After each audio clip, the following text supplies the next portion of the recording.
علیہ وسلم نے ان لوگوں کے گھروں کو جو جمعہ سے پیچھے رہ جاتے ہیں جلا دینے کا قصد کیا، یعنی یہ ارادہ کیا کہ ان کے گھر ہی جلا دیے جائیں۔ جمعہ کا چھوڑنا بہت بڑا گناہ ہے، اس پر شدید وعید ہے، لہٰذا ہر مسلمان پر جمعہ پڑھنا فرض ہے، اس میں ہرگز سستی نہیں کرنی چاہیے۔ جب خطیب ممبر پر چڑھے اور اذان ہو جائے تو سارے کاروبار حرام ہو جاتے ہیں۔ جمعہ کے متفرق مسائل۔ نمبر 1، رسول اللہ صلی اللہ علیہ وسلم نے فرمایا، جس کا اللہ اور آخرت کے دن پر ایمان ہے اس پر جمعہ فرض ہے۔ مریض، مسافر، عورت، نابالغ لڑکا اور غلام جمعہ کی فرضیت سے مستثنی ہے، یعنی ان پر جمعہ فرض نہیں، اگر چاہیں تو پڑھ لیں، نہیں تو ظہر کی نماز بھی کافی۔ نمبر 2، نبی صلی اللہ علیہ وسلم نے فرمایا، جو شخص جمعہ کے روز خوب اچھی طرح نہائے اور پا پیادہ یعنی پیدل مسجد میں جائے، امام کے نزدیک ہو کر دل جمی سے خطبہ سنے،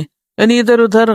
غفلت کے ساتھ نہیں بلکہ پوری توجہ کے ساتھ اگلی صفوں میں بیٹھ کر، اور کوئی لغو بات نہ کرے، تو اس کو ہر قدم پر ایک برس کے روزوں کا اور اس کی راتوں کے قیام کا ثواب ہوگا۔ یعنی اتنا فضیلت والا عمل ہے اگر کوئی شخص پوری توجہ اور محبت اور شوق کے ساتھ کرے۔ حضرت سلمان فارسی رضی اللہ عنہ سے روایت ہے کہ رسول اللہ صلی اللہ علیہ وسلم نے فرمایا، جو شخص جمعہ کو نہائے اور جس قدر پاکی حاصل ہو سکے کرے، یعنی اپنے جسم کی بھی صفائی، اپنے بالوں کی، ہر چیز کی، پھر تیل یا اپنے گھر سے خوشبو لگائے جو بھی میسر ہو، یعنی تھوڑا اہتمام کے ساتھ نکلے، اور مسجد کو جائے، وہاں دو آدمیوں کے درمیان راستہ نہ بنائے، یعنی لوگوں کی گردنیں نہ پھلانگے یا ان کو پریشان نہ کرے آگے جانے کے لیے، یعنی جہاں جگہ ملے وہیں بیٹھ جائے، پھر اپنے مقدر کی نماز پڑھے، پھر دوران خطبہ خاموش رہے، تو اس کے گزشتہ جمعہ سے لے کر اس جمعہ تک کے گناہ بخش دیے جاتے ہیں۔ اب یہاں پر گناہوں کی بخشش کس چیز کے ساتھ منسلک ہے کہ انسان اپنی ذات سے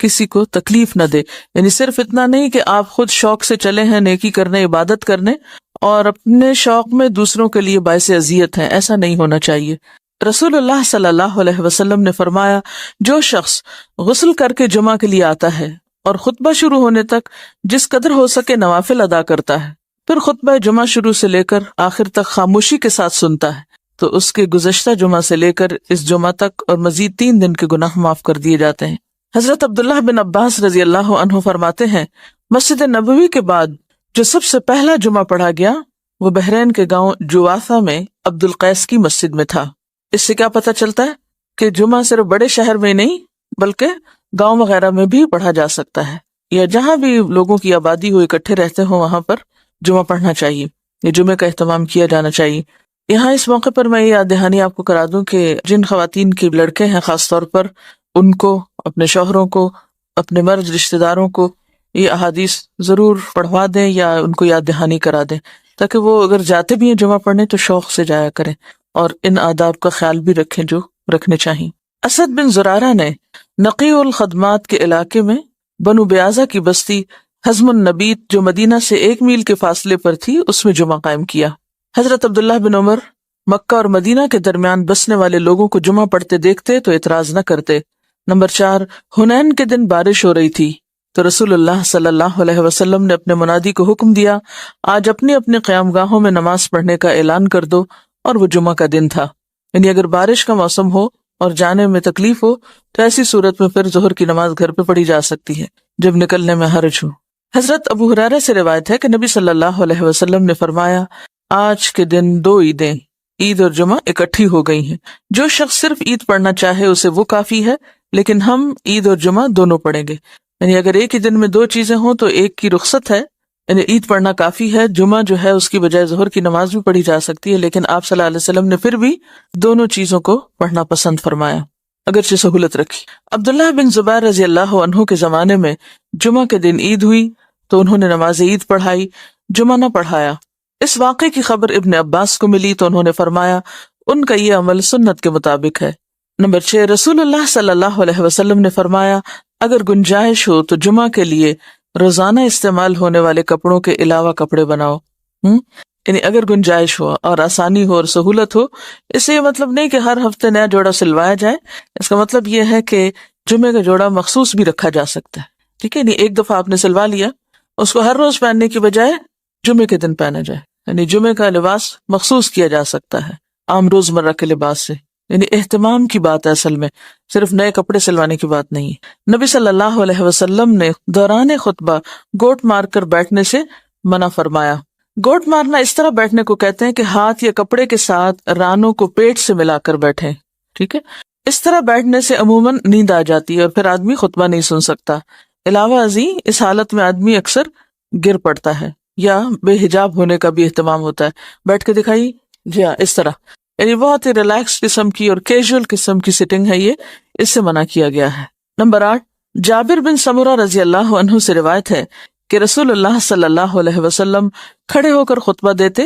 اور دو خطبوں کے درمیان بیٹھتے۔ جو شخص یہ کہے کہ آپ بیٹھ کر خطبہ دیتے تھے اس نے غلط بیانی کی۔ حضرت کعب بن عجرہ سے روایت ہے کہ وہ مسجد میں داخل ہوئے اور عبد الرحمن ابن ام الحکم بیٹھے ہوئے خطبہ دے رہے تھے۔ کعب نے کہا، اس خبیث کی طرف دیکھو، بیٹھے ہوئے خطبہ دیتا ہے، حالانکہ اللہ تعالیٰ فرماتے ہیں وَإِذَا رَأَوْا تِجَارَةً أَوْ لَهْوًا انفضوا إِلَيْهَا وَتَرَكُوكَ قَائِمًا،